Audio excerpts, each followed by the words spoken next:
Welcome to the Mischief Maker broadcast, where chaos, creativity, and common sense collide. Your host, Joel Freeman, was kicked out of high school in Alberta, Canada. He left home at 17 and hitchhiked around North America as a long-haired hippie and dope-smoking fool. He made a 180-degree change, becoming one of the first chaplains in the history of the NBA. As a professional speaker, Joel has traveled to well over 55 countries. His many books have been published in 28 foreign translations. Pieces from his Black History collection have been seen by millions at the United Nations and many other venues. And now, the Chief Mischief Maker himself, Dr. Joel A. Freeman.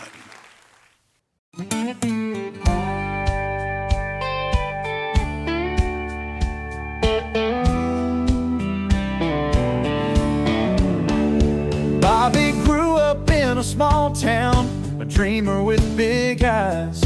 Joined the Air Force, saw the world from unfriendly skies. He was curious, studied hard, read books of every kind. Amassed a wealth of knowledge, but kept it all confined. In lands far and wide, in the vigor of his youth, life hit Bobby hard and he remained aloof. He kept quiet about his stories from K to gray. Late in life he opened up, as Bobby would like to say.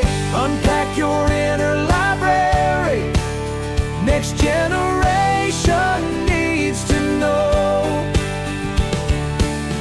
Release your hidden treasures, you got seeds to sow.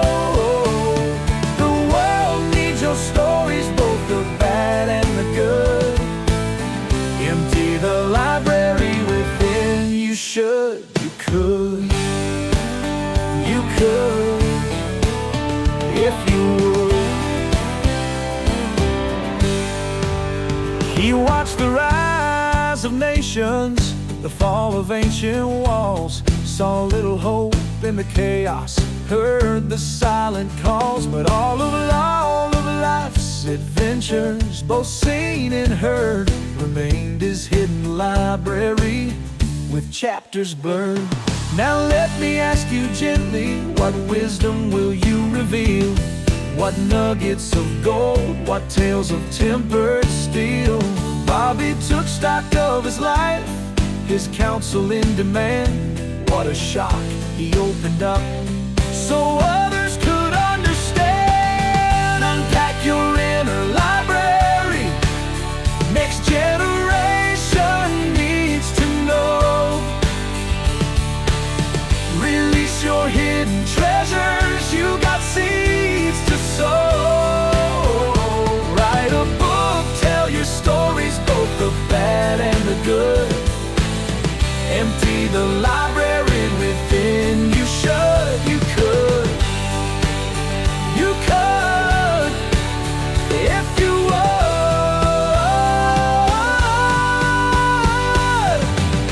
So take a look inside, I hope you'll agree to use all types of media for the world to hear and see. Pass on your godly wisdom, leave a legacy. Don't wait for life's conclusion to share what you've amassed. Each day's a new chapter, don't let the moment pass. Your journey holds the answers to questions yet unasked. Step outside your comfort zone, leave a legacy that lasts.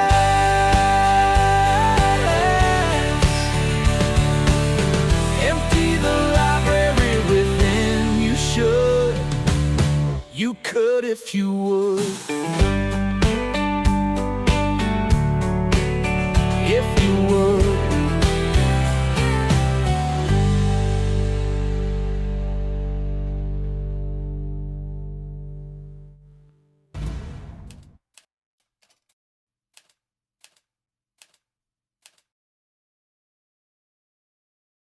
That's a song that I'll tell you where that came from. Over the years, we all attend funerals, memorial services, and when I'd look at someone in the casket, if that was the situation, or a picture on top of a casket or a picture on a desk, I would think about to myself, I wonder how much is in the library that is gone.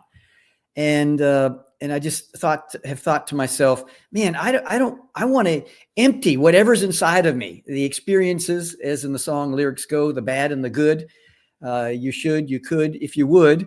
And but I find that a lot of people that have a lot in there are sometimes reticent about sharing it for whatever reason. So tonight, we're going to unpack this in a way that I think you're going to really enjoy with Brian Molitor. He's done a lot of thinking about this, a lot of writing about it, a lot of research on it. And so let's bring Brian on now, Mel, and let's unpack this whole concept of, hey, Brian, good to see you. Hello, my friend. All the way from Midland, Michigan. Yes, And sir. just before we jump in there, I'd like for you, the viewer, if you're live tonight, you have the opportunity to ask questions. So during this evening, just get your fingers going and become a keyboard warrior. Ask your questions and we'll get to it, especially if it's relevant to the topic at hand, or if you have some insight you want to share, that would be good. Also include the country and the city you're in, and that would give us a great sense of what you are, where you're coming from, and maybe some of the sensibilities that you bring with that question or comment. Now, Brian, you have worked with a lot of organizations over around the world. You have traveled quite a bit. You've written quite a bit. What does legacy mean to you personally? And how has that definition evolved over time in your life? Yeah, I've done a lot of study about legacy, and a couple things I realized. Okay, number one, everyone leaves a legacy. Every man and woman on the face of the earth through time has left a legacy. And we go, oh wait, I didn't leave a legacy. I didn't leave $10 million to my children or a mansion or whatever. Legacy, our legacy consists of what we do day to day with, I call it our ABCs, our attitudes, behaviors, communications, and decisions. And it is the sum total of those things that is left to the next generation. So as everyone leaves a legacy, so too, everyone receives an inheritance. So we've received whatever we were given, hair color, eye color, basic body types, and so on. Those were the physical things. But what we were taught, what we observed from parents and grandparents and neighbors and coaches and so on, the attitudes they showed, the behaviors, the communications, the decisions, that became our inheritance.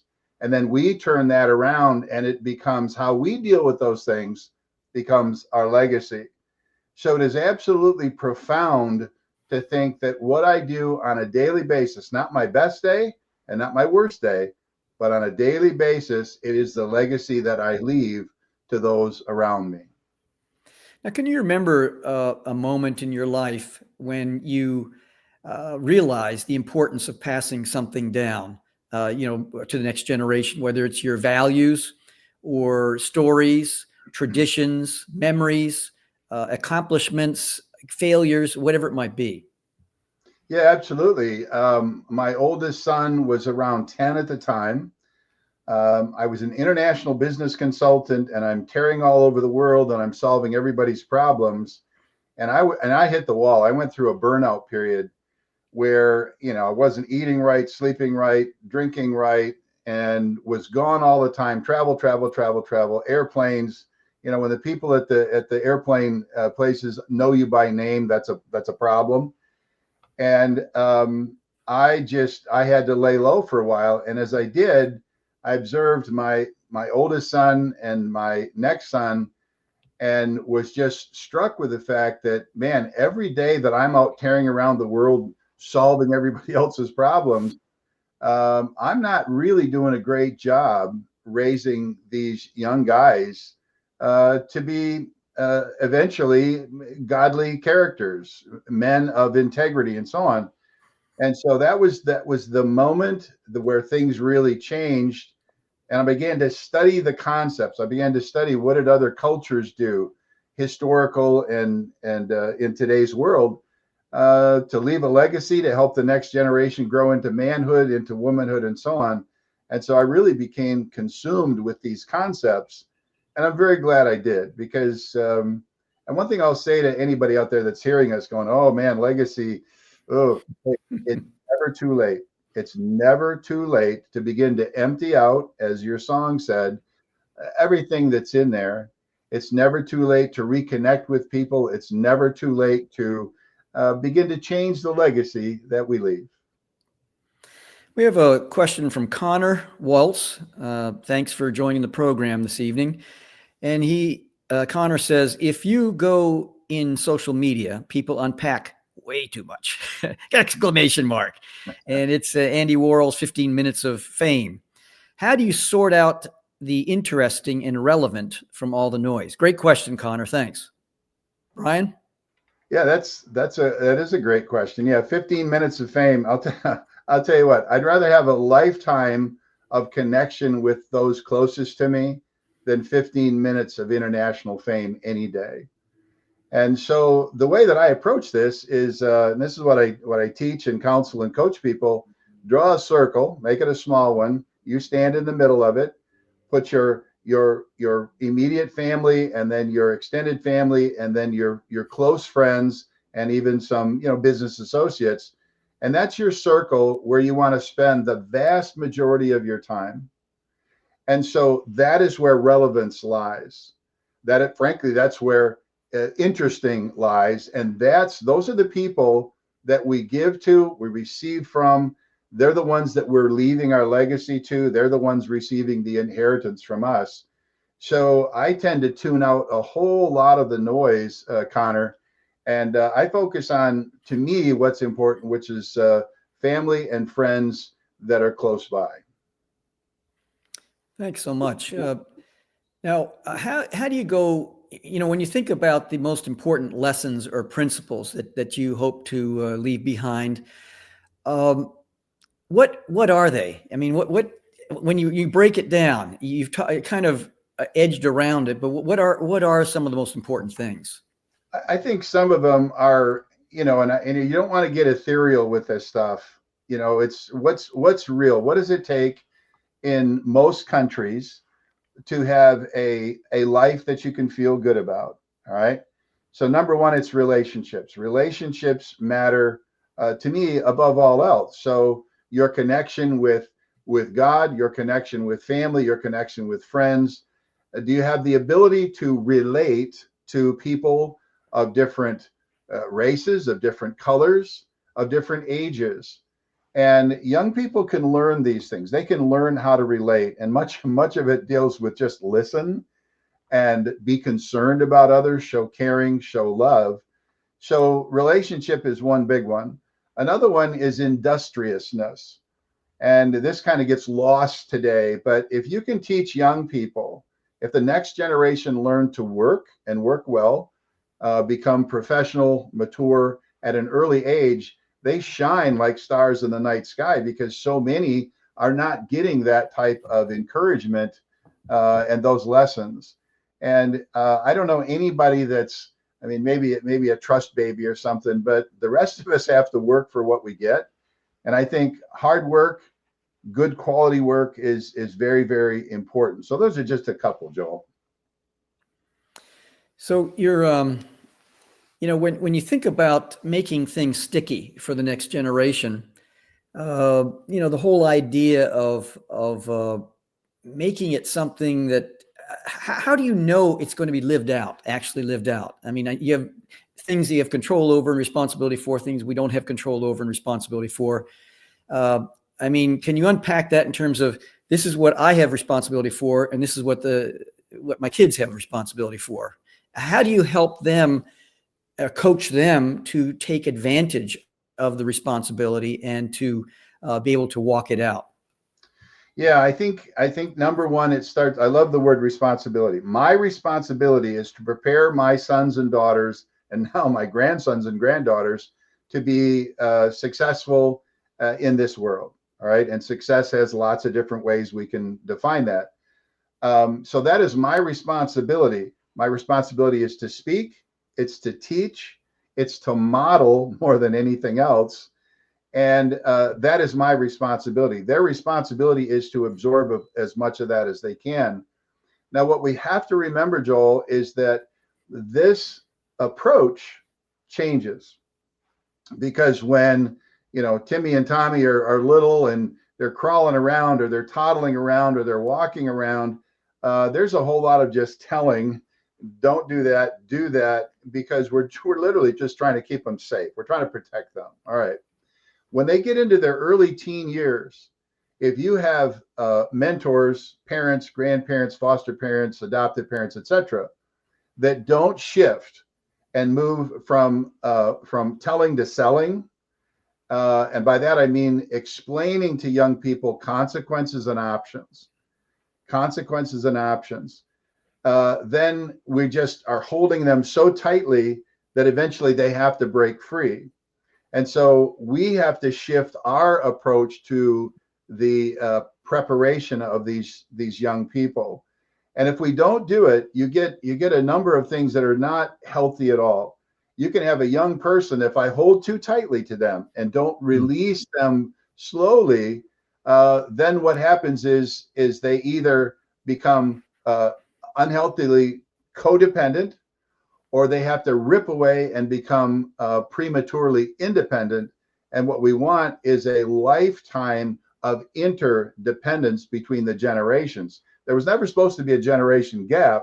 I think we create it sometimes if we push too hard and we don't help the young people begin to make their own wise choices, as long as it's not going to hurt them. We have a question from Leslie Suter out of Riverside, California. Even within those concentric circles of family, friend, and acquaintances, people increasingly communicate to each other through social media and don't even talk, let alone share experiences face to face. How can we fix this? Great question. And yeah, absolutely. I think centuries from now, we're gonna the human race is going to be found with curved necks and big thumbs, if we don't make a shift here. But I think what we do is you start within that circle and you start small. I think a great way to fail is to say, okay, family, no more social media, no more Facebook, no more phones, no more this, no more that. Wrong answer. Start small. How about at the dinner table?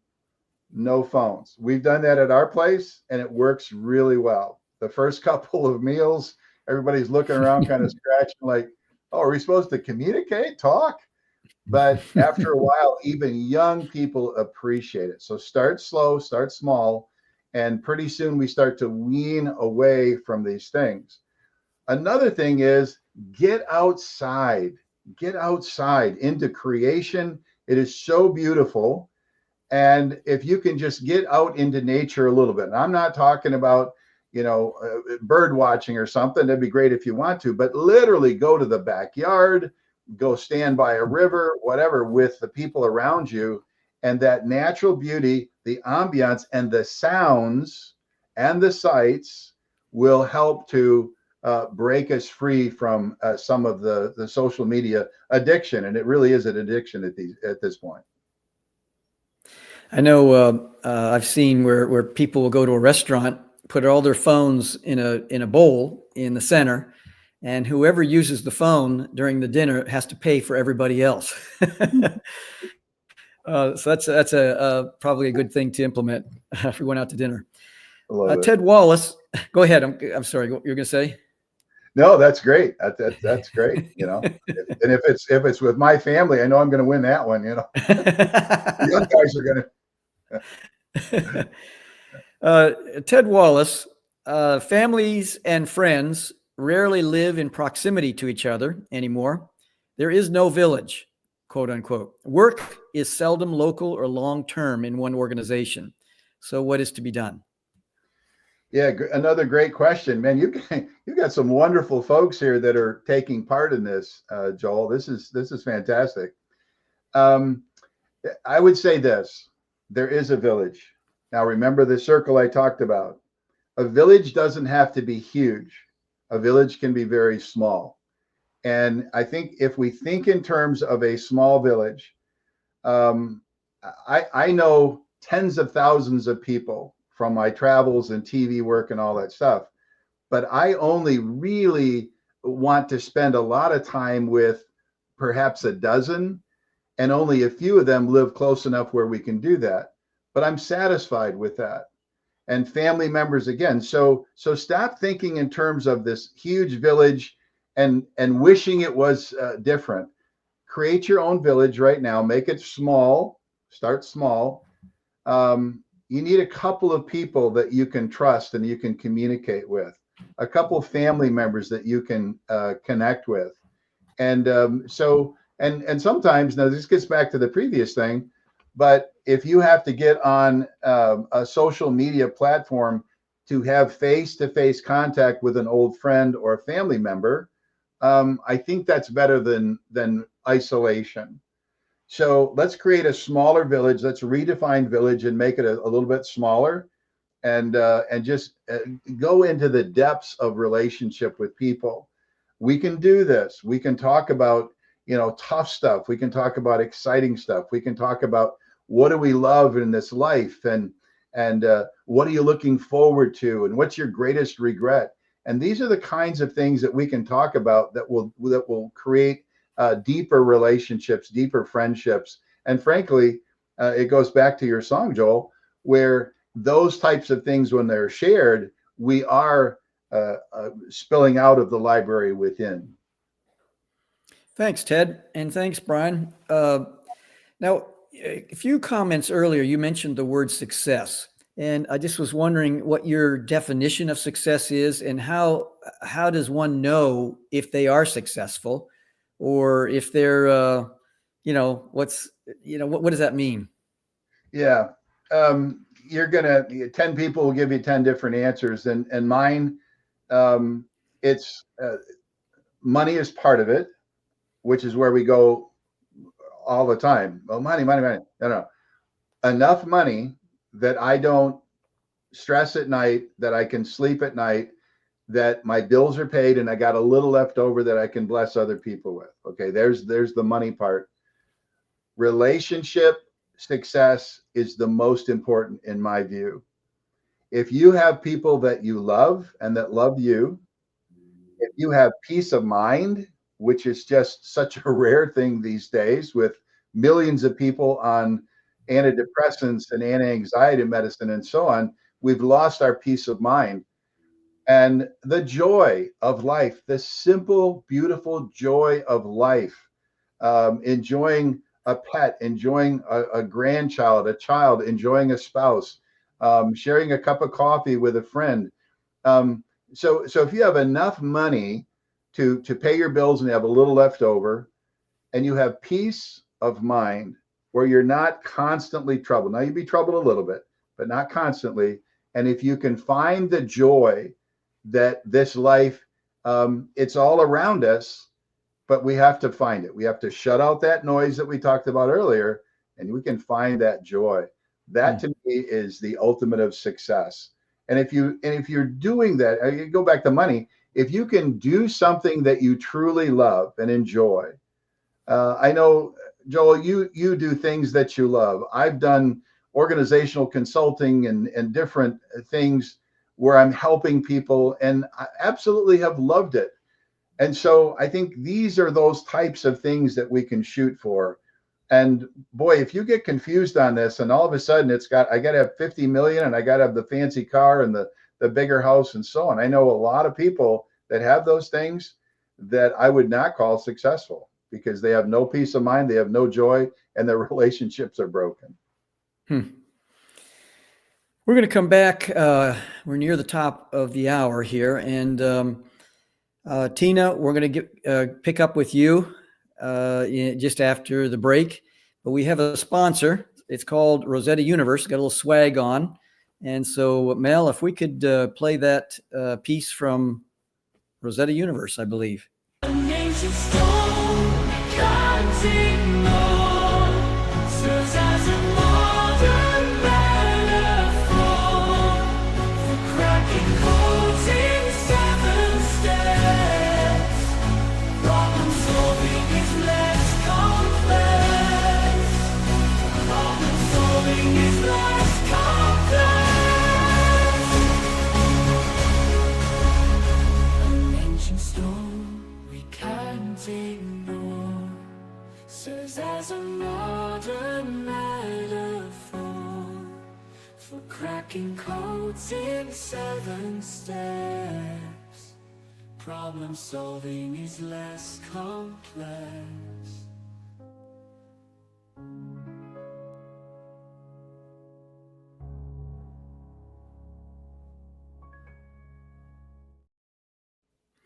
That's a little jingle I wrote and produced about 6 months ago, I guess. And the Rosetta Universe is it's an initiative that is all about taking this ancient artifact, the Rosetta Stone, and transforming it into a modern metaphor for problem solving and critical thinking. And what I've done is I've developed 7 steps for problem solving, and in about 8 to 10 different categories of problems: financial problems, race relation problems, interpersonal problems, mechanical problems, technical problems, and so on. And developing a 5,000, we're in the process of raising the funds to develop a 5,000 square foot traveling exhibit that will travel all around North America with 4 zones.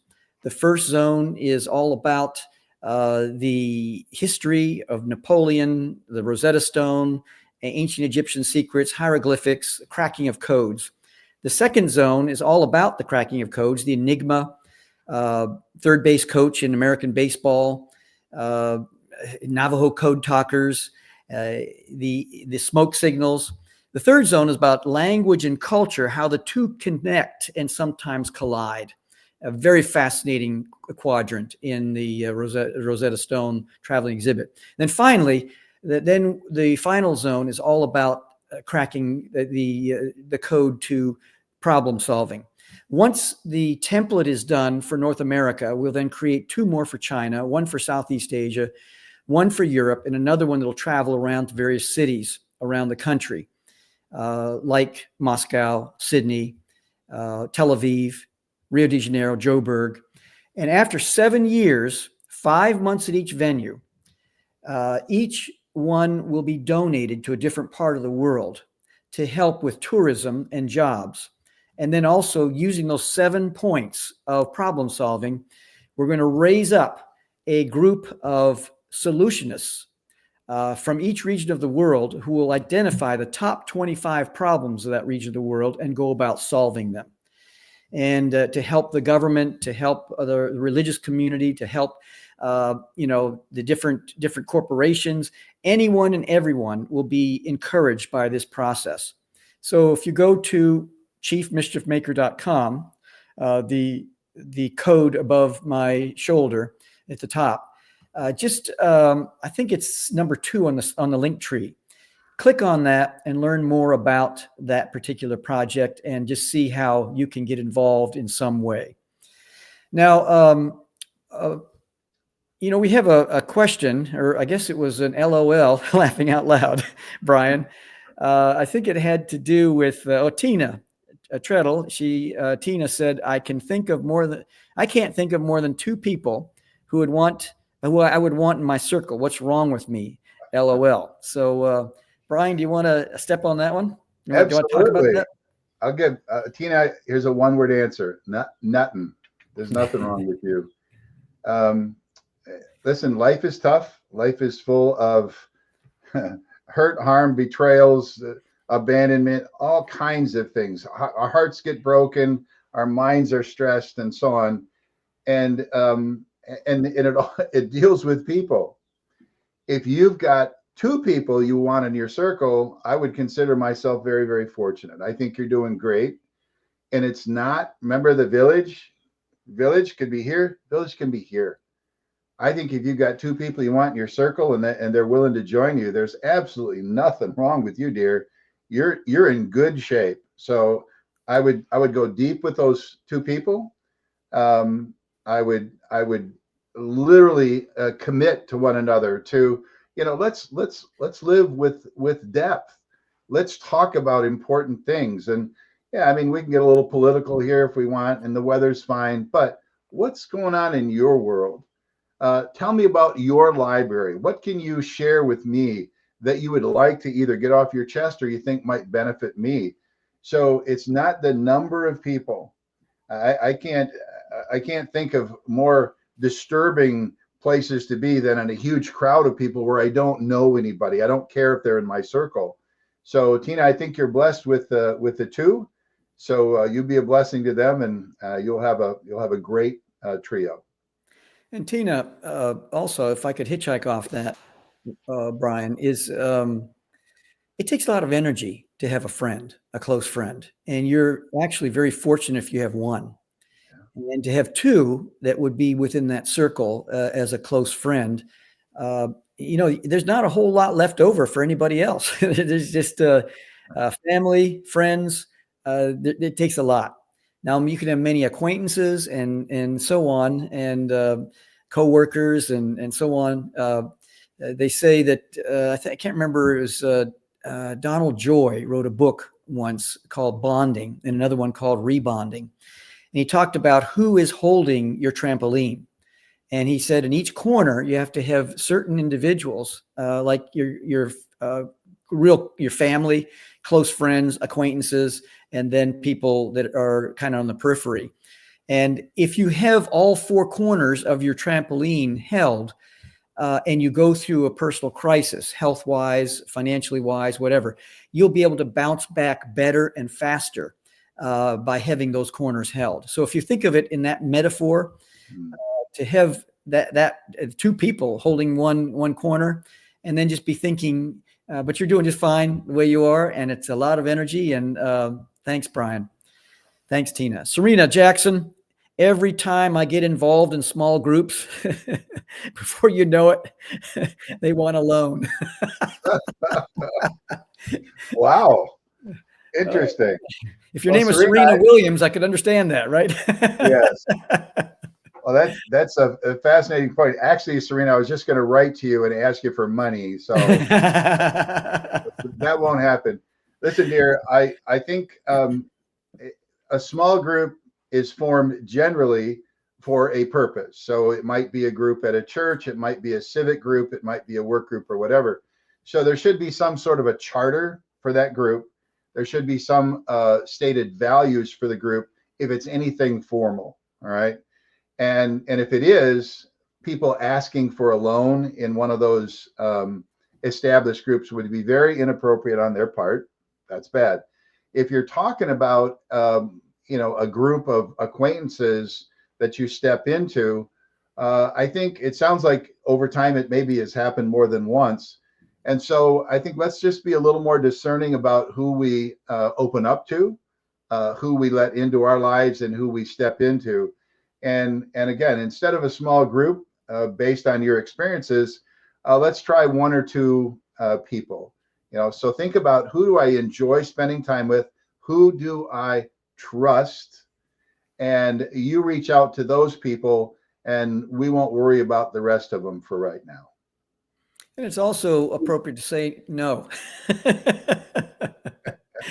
And sometimes we have to stand in front of a mirror and go, no, no, no. Thomas Cook says, most people, I don't want to see them unpack.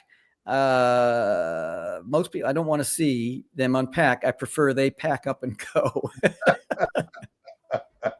Okay. Well, again, if we're dealing with most people, that may well be true, but a few highly selected people that have qualities and values that you appreciate, I think your life will be richer if you can even find one or two people like that you wouldn't mind them unpacking. If we start seeing most people are all people through a lens of, man, this is going to be bad, this is going to be ugly, then we become isolated, and you become isolated, and then we're not giving anything out. Nobody's putting back into us. We become a little stagnant. It's that Peanuts cartoon where it says, or a meme, he says, it's, I love mankind or humankind. It's people I can't stand. So true. Oh, well, I wanted to ask you, Brian, about, I know you've written books, you've been on TV, you've used every type of media possible to unpack your personal library. And I was just thinking, what's the process look like when when we have people of different generations that are watching this evening or today, whatever time you're watching this, either live or on Spotify or YouTube or whatever. What's the process of unpacking your library? Yeah. And using the media to do so. Yeah. Well, number one, it's to sort through your message. There's, if the unpacking is an ego trip, maybe leave it in the suitcase. The motive of sharing our lives is to help to bless other people. So if that's the motive, then the method has to be gracefully honest. We have to be gracefully honest. As a father, as a husband, as a business guy, the last thing I feel like I want to do is tell my kids when I messed up, when I got something wrong, when my thought life was horrible, when I made a bad investment, etc. But those are the lessons that can absolutely protect and prevent the next generation or people around us from making the same mistakes. Here's the way it should be, Joel. Every generation should be wiser. They should be smarter. They should be more capable of succeeding in this world, and so on. But often that's not what happens. And so that legacy that's passed down, I think we leave a lot of gaps in there. And so if we're just honest with our people, especially the next generation. Now, I'm not talking, you don't share your deepest, darkest secrets with a 5-year-old. We don't do that. But when your children become of an age where they can reproduce, they can get into trouble, they can get in a car and go places, they could hurt other people, they could be hurt themselves. Man, that's the time where you have to set aside your pride and share the good and the bad and the ugly. And that happens through quick discussions. Again, we understand that in today's world, we don't have 5 hours to sit with the kids and talk. But man, if you mentor as you go through life, you can get a lot of information out in a short period of time. And again, it's options and consequences and explaining what happened to me and how you might be able to prevent that. These are key things that we need to share. And if I could hitchhike off that, there's also, I know one thing that I've used in my life is I have made a list of areas where my counsel is in demand.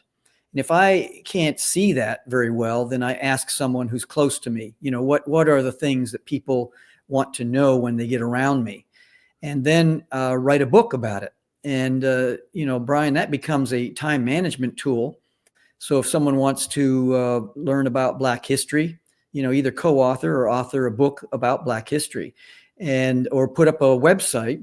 And I know I have a website that is specifically for that purpose. When someone calls, I am very kind, 90 seconds, 2 minutes, 3 minutes. And then I say, you know what? Why don't you go to the website? Here's the website, truthcentrism.com. Read that. It'll take a couple hours or so, maybe. And then call me back and let's drill down with specificity. Now that becomes, first of all, my crap detector in terms of, are they really serious? Because I could spend 2 hours with this person and they really weren't serious all the time. Number two, it becomes also a time management tool so that many times I don't get a call back. So they probably didn't go, or they went, they got sufficient information from there, and we could keep it moving. So that's just some ideas in terms of passing the legacy on to someone that is an acquaintance who's calling or is just out of the woodwork somewhere. Brian, when it comes to passing the baton, we have this imagery of, let's say, someone who's a runner. They have to learn in a relay race how to pass the baton, but then also the person receiving the baton has to keep their focus forward, at the same time put their proper hand back to receive the baton that's being passed. So there's expertise on both sides. So I was just thinking in terms of people, the younger generation who are watching this, what do you think the younger generation often misunderstands or overlooks about the wisdom of those who came before them? Well, I think there's so many inputs that come at them, again, through primarily social media, from classmates at school and so on. Everybody's got an opinion. And when we get a little snow on our chin or on the roof, they're old, they don't know anything. That's stereotypical. Here's how I've overcome that in my world. When a young person gets past 10, 12, certainly into the teen years, I would never sit them down and go, now pay attention, listen here. No. Here's how I start. I say, tell me your vision for your life. What does a great life look like for you? And man, it's like, sometimes it's like, I don't know. Okay, great. But you got them started. Now they begin to think about that. But after about the third time I ask that, somebody will say, well, I want to go be an athlete here. I go, okay, well, what would it take for you to be a successful athlete? Well, I guess I'd have to eat right. Yeah. Anything else? Yeah, I guess I'd have to build my strength. And so it doesn't matter what it is. It could be doctor, lawyer, airline pilot, athlete, If you can get a young person to identify the basic course that they hope to go on, then not only can you teach them, but you can create these opportunities for them to develop the skills. For example, my oldest son, Chris, asked him that when he was very young. I love basketball. I want to be a basketball player. So buy the basketball, I'm coaching him and so on. Well, he ended up playing in high school.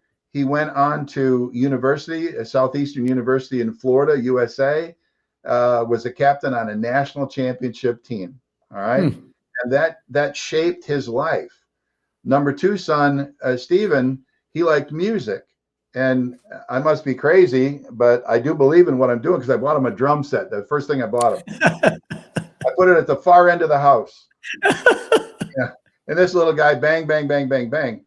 Today, Stephen can stand at any piano or keyboard talking to you, and with one hand, he can do the most beautiful melodies that comes right from his heart. All right. So these are things. If you start with what do they want to do, where do they want to go, and then the pieces of you that really apply to that course and direction, to their vision, it automatically comes out. And then pretty soon they're coming back asking for more. Beautiful, beautiful time when that happens. That's great. Jack, Fried, I'm saying Fried because in German, when two vowels go walking, the second does the talking. And so I hope I got your last name right, Jack. When I was a kid, Jack is saying, we had family meals daily. And as kids, my sister and I were expected to share with our day with our parents. This formed basic social and communication skills. And we did this through high school. There's nothing like it today. That's a comment, but do you want to respond to that? Yeah, I think there are things like it today. It's just quicker and shorter. It's quicker and shorter. All right. So we may not be sitting down for meals together because, Timmy's got soccer practice and Sally's doing music stuff and mom's working and whatever. So there are just so many things working against the old way of doing things. And I can relate with Jack. That's how we did it. Like it or not, you're gonna sit here and we're gonna talk together. And it was phenomenal. It was wonderful. So I think you just have to shorten those time frames and catch it when you can. But there is a need inside each of us, be we a little older or a little younger, to relate and to connect. And so just fight against it. Don't give up, but fight against that social media, the phone in the hand and the computer and stuck in your face and so on. And just carve out little pieces of time. Hey gang, how about Saturday morning we just take 1 hour and we talk about what happened this last week. You can give that a try. If you make it 15 minutes before everybody's that's a good 15 minutes. So don't give up, and don't give in to, well, this is just how it is today. How it is across the street doesn't have to be how it is at your house. Thanks, Jack. Brian, you have a couple of books that speak directly to our topic tonight, Empty the Library Within. Do you want to hold those up for people to see? It's about the daughter, the girl. Let's see, what is that one called? This is Boy's Passage, Man's Journey. And this is about helping the next generation of young guys to grow into mature manhood. And I give a strategic plan in there, and it deals with having a plan, and then lifelong mentoring, intentional blessing, and then a modern rite of passage. So that's for boys. That's available just anywhere, Amazon's and many other stores. This is one of my favorites. This is Girls' Passage, Father's Duty. I don't know if it shows up pretty well. And this is about raising daughters, same kind of a plan, lifelong mentoring, intentional blessing, and a rite of passage. And so we talk about my sons and daughters and the things that my wife and I did to help them to kind of move into their next phase of life. They're all doing really well, by the way. This is a fun one here called Mentoring Moments, and it's 52 life lessons for the next generation. And it's all kinds of good stuff that kids are not really getting it in school, not necessarily getting it in church or wherever. So I looked at 52 things that I would want every young person to know. And it's things like negotiating for a purchase. And these are really short. I mean, 1 hour a week with a young person in a year, they are so much better prepared. One of the fun topics in there is everyone has a name. And I would go with my kids to a store and have them make a small purchase, toothpaste or whatever, and always encourage them to call that person by name if there's a name tag, because they're not just here to wait on you. That's a person with a story, a life, things that matter to them. So there's 52 things in there. And then this one, I know I hadn't told you about this one, but this is called The Guardian Lion. It's a novel. I did a research for months on Africa, and it's a story of a family of lions and what they go through. A lot of analogies in there. So yeah, those are kind of fun. That's wonderful. In the last few minutes we have together, your website is what? Well, there's a couple of them. There's Molitor International. That's MOLITOR international.com. That's kind of our corporate stuff. And then there's Malachi Global Foundation. Malachi Global will do it too. MalachiGlobal.org. And that's more the stuff we do for the next generation. And there's even one other one called Malachi Global Productions. We did 3 different TV series filmed all over the world. And it was all about this stuff, connecting the generations and encouraging people to spend time together. And so we're in Puerto Rico catching giant tarpon, and we're in we're in Australia dodging giant crocodiles and things like that. So that's kind of fun. Some of those things, my show is called TV number 4 Dads, and there's a number of the episodes that are just on YouTube for free. So if anybody wants to see some of those, TV 4 Dads. What advice would you give to someone who feels disconnected from their family or even their cultural legacy, but want to reclaim it? Yeah, it starts with humility. Often when there's a separation, there's been a conflict, there's been a break of relationships, and so be very honest with yourself. Did you contribute to that break? And if you did, lead with an apology. All right, lead with an apology. But I also know many people that there's a break and that individual had nothing to do with it. You know, mom or dad, they didn't have it together and they hurt you. Brother, sister, things like that, they hurt you. They weren't fair with you and so on.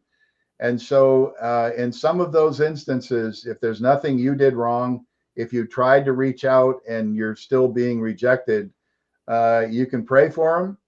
But then let's create another circle, because none of us should go through life alone. We should not go through life alone. We don't have to do that. But also we don't keep running back into the same wall.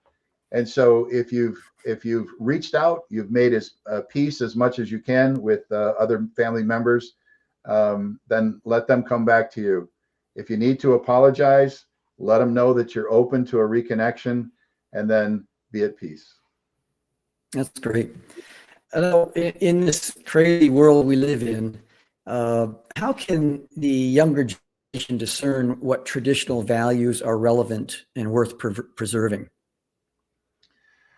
Well, they can't discern it unless they see it and experience it. All right. And so if, you know, if grandma and grandpa are tearing around in sport cars and skinny jeans and you know, yoga classes and all this stuff, and that's what they're living for, as opposed to living to stay connected with the generations, it'll be very difficult. But at whatever point, grandma and grandpa, mom and dad, you know, older brothers, older sisters, aunts and uncles, at whatever point you realize something is being lost here, and I'm going to take responsibility to reconnect the generations to the best of my ability, that's really all it takes. Then we start living it out. We start reaching out. We start mentoring. We start loving people, accepting people for who they are. And there will be a response. A response will come, and it will be a good one over time. Be patient. It's never, ever too late. Thank you. How can people better position themselves to receive and apply the guidance from other people, maybe from the older generation, if you will? Yeah, there just needs to be an openness. There needs to be a humility on the part of the younger generation. And, you know, again, if you're dealing with teenagers, they may not even understand that as a concept. And so that's where we go back to, help me understand where you want to go in life, because I've got about 18 years to pour into you, and then you will be off on your own. So that's where that begins. If you're talking about 20-year-olds and even 30-year-olds and whatever, is I would just invite them to be very, very logical. And the logic is, if I can be around somebody that's lived twice what I've lived, and I can be humble enough to ask them questions and not be embarrassed by it, I will learn so much. I will learn things by design and not by default. I will learn things through instruction and not through destruction by me doing the wrong things. And so I think there just needs to be a humility there. And again, a recognition that information is gold. It's just absolutely gold. And so I just love your concept here, my brother, of unpack that library, because we all have one in there and it's good stuff. So yeah, let's be open and receive it. So if someone listening who's maybe got a little snow on the head and has been around for a little bit, but is how can I put this? Maybe is fearful of using technology, computers, whatever it might be. Speak to that person in terms of how they can utilize this to pass on, you know, the legacy, the empty library within. Yeah. Well, I think again, starting small is the way to go. If you are able to impact one person, maybe there's a kid in the neighborhood that just doesn't have a mom or a dad or is a little bit lost. If there's a distant relative, we had a young nephew that didn't have a good home life, and I spent a lot of time pouring into that one individual. So just remember, it's not about the number. And it's that personal contact where you see the greatest impact. So if you can't get on the, if you can't grab your iPhone and communicate with 50 people around the world, you just try walk next door, make a regular phone call and talk to a grandson, a granddaughter, a niece, a nephew, somebody that that needs someone to listen and someone to love. Don't worry about the technology, and don't worry about the numbers. Man, if you can pull one out of the fire, if you can keep one young person from banging into a wall, you've done a marvelous thing with your life. Thank you, Brian Molitor.